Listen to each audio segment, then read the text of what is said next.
Veda pecahkan 2 rekor sekaligus. Veda Ega Pratama sukses jadi pembalap Indonesia pertama dalam sejarah yang menembus posisi runner-up di Red Bull Rookies Cup sekaligus posisi 10 besar di Junior GP, 2 kejuaraan elit calon-calon MotoGP. Fakta ini bikin geger pedok. Bayangkan, 1 rider, 2 kejuaraan dunia, 2 hasil top level. Rival-rivalnya, anak-anak Eropa yang sudah dibina sejak usia 7 tahun. Tapi Veda lahir dari Gunung Kidul, bukan Akademi Spanyol. 1 musim penuh tekanan, tapi hasilnya konkret. Posisi 2 dunia di Rookies Cup dan jadi pembalap Indonesia pertama yang bisa tembus peringkat 10 di Junior GP. Ini bukan spekulasi, ini sejarah yang dicetak anak bangsa. Juara back-to-back di Mugello, gila! 22 Juni 2025, Mugello, Italia. Veda bikin headline internasional, menang 2 race sekaligus di 1 seri. Race 1 juara, race 2 masih juara. Bukan hanya prestasi terbaik pembalap Indonesia, tapi juga momen yang diabadikan Dorna di highlight musim. Teknik late braking, manuver luar dalam, dan slipstreaming ala veteran semua ditunjukkan Veda. Fakta menarik, dari ratusan rider Asia yang pernah coba Rookies Cup, tak satu pun pernah menang 2 race di 1 weekend. Hanya Veda, dan saat itu dia baru 16 tahun.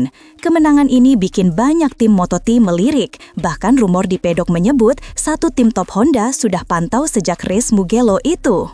Kiandra Ramadipa, debutan ganas usia 16. Satu lagi bintang muda Indonesia bersinar, Kiandra Ramadipa. Debut di Rookies Cup 2025 langsung bikin kaget Eropa. Usia 16 tahun, baru pertama kali menginjak sirkuit Eropa, tapi bisa konsisten fight top 10. Finish akhir di klasemen, posisi 8. Angka yang sama seperti Veda saat debut setahun sebelumnya. Ini bukan kebetulan. Ini artinya Indonesia sedang bangun legacy. Veda jadi pembuka jalan, Kiandra mulai panaskan mesin. Mereka berdua bukan sekadar hadir, mereka bersaing. Mental, teknik, dan agresivitas menunjukkan bahwa generasi baru pembalap Indonesia bukan cuma cepat, tapi siap menang. Senior-senior kalah jauh. Bandingkan saja, Fadilah Arbi Aditama 2 musim tampil di Rookies Cup, finish terbaik hanya posisi 5 dan klasemen akhir di luar 10 besar. Mario Suryo Aji 3 musim berturut-turut ikut ajang ini, tapi hanya bisa tembus posisi 11 klasemen di musim terbaiknya. Gary Salim, pionir Indonesia di 2018, justru finish posisi 18. Tidak ada satupun dari mereka yang naik podium apalagi juara. Tapi Veda langsung menang 2 race dan nyaris juara umum. Inilah kenapa semua mata kini tertuju ke anak muda satu ini. Veda bukan sekadar bintang baru, dia pelurus sejarah yang selama ini belum sempat ditulis oleh para pendahulunya. Junior GP, neraka yang dilewati Veda. FIM Junior GP bukan tempat untuk main-main. Bahkan rider Moto2 dan MotoGP pun mengakui, ajang ini lebih keras dari sekadar kejuaraan remaja. Veda ikut finish posisi 32 dan 17 di klasemen.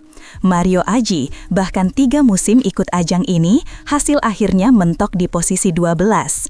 Artinya, dalam waktu lebih singkat, Veda mampu melampaui pencapaian mereka. Ini bukan untuk merendahkan pendahulu, tapi jadi penanda bahwa performa Veda jauh melesat. Ia bukan sekadar kuat di Rookies Cup, tapi juga sanggup bertahan di neraka Junior GP. 2 medan berat, 2 kelas dunia, 2 rekor untuk Indonesia. Dan semuanya dilakukan sebelum ulang tahun ke-17. Mental Baha, bukan cuma kecepatan. Kecepatan bisa dilatih, tapi mental, Veda Ega Pratama membuktikan dirinya sebagai petarung sejati. Usai crash brutal di Estoril, banyak yang prediksi dia drop. Tapi Veda malah jadi lebih tajam. Fokusnya di tikungan, agresifnya di lap awal, dan ketenangan saat duel wheel-to-wheel semua meningkat. Di pedok, banyak yang bilang Veda itu ice in the head, fire in the heart. Tenang luar biasa, tapi sekali menyerang tak bisa dihentikan. Ini ciri khas juara, dan Veda tunjukkan itu di 2 kejuaraan yang bikin banyak rider gugur di tengah jalan. Diburu tim Moto3 dan jadi role model. Pasca musim luar biasa 2025, kabarnya beberapa tim Moto3 langsung mengontak Veda.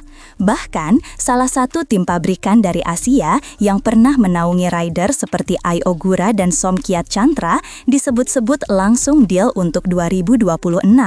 Rumor makin kencang saat Veda terlihat hadir di pedok Grand Prix dengan pakaian formal.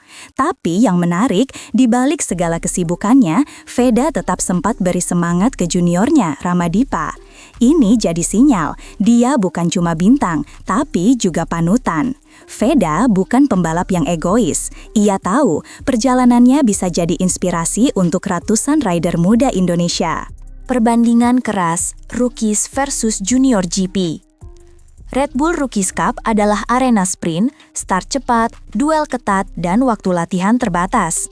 Junior GP adalah arena endurance, strategi, data, dan adaptasi motor. Dua gaya, dua tekanan. Dan Veda sukses di keduanya.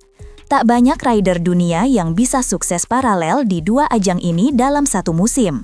Bahkan, Brian Uriarte, juara dua ajang sekaligus, adalah rider Spanyol dengan backing penuh akademi. Veda hanya bermodal semangat, kerja keras, dan satu tim teknikal kecil dari Asia. Tapi hasilnya sama-sama podium, sama-sama bersaing di klasemen atas. Inilah bukti bahwa talenta bisa datang dari manapun. Veda Ega Pratama, anak Gunung Kidul, Raja Asia Baru. Dari Gunung Kidul ke Grand Prix, dari crash di Portugal ke podium di Mugello, dari nomor 7 ke nomor 54. Veda bukan sekedar pembalap cepat, dia simbol kebangkitan Indonesia di kancah balap dunia. Saat banyak rider Asia gagal konsisten, Veda muncul sebagai paket lengkap, agresif, disiplin, visioner. Kini, dia bersiap naik ke Moto3 musim 2026. Targetnya bukan sekedar bertahan, tapi mencetak sejarah baru. Jika tren ini berlanjut, Indonesia bisa punya rider tetap di kelas dunia. Dan semua itu dimulai dari satu nama, Veda Ega Pratama. Bukan masa depan, dia sudah jadi masa kini.